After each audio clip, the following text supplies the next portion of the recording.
Hello, this is Pastor Corey Sulian. Today's date is June 11th, 2023. It's a Sunday, and I want to tell you about the testimony of salvation and soul winning, and then a tip of the day. Here we go.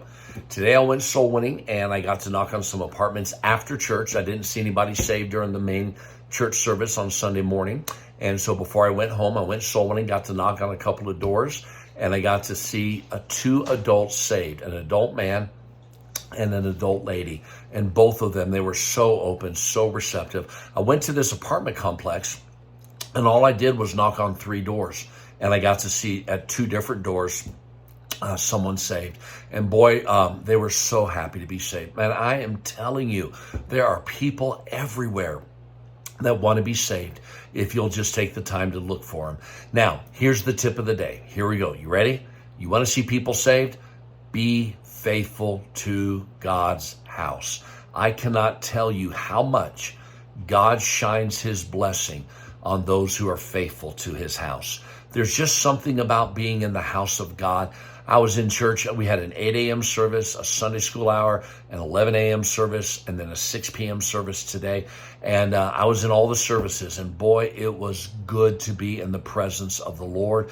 And there's just something that God does for you in your life in general, but especially when it comes to soul winning.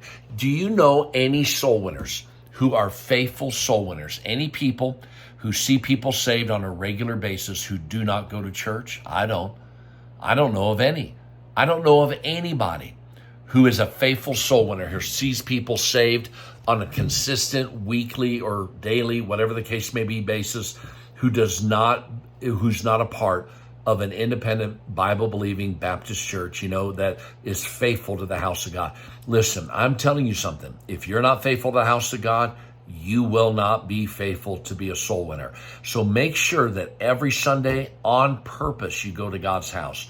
Go to God's house on Wednesday night in the middle of the week. Get that. We call it at our church an oasis between Sundays is what Wednesday night church is. You be faithful to God's house. He will shine his blessing upon you, and it will make a difference when you go soul winning. Just a thought for the day. I know if you've been to church today, you've had lots of preaching, so I didn't want to have a long tip of the day, but that's my tip of the day. Hope you have a great rest of your day and see someone saved this week. God bless you.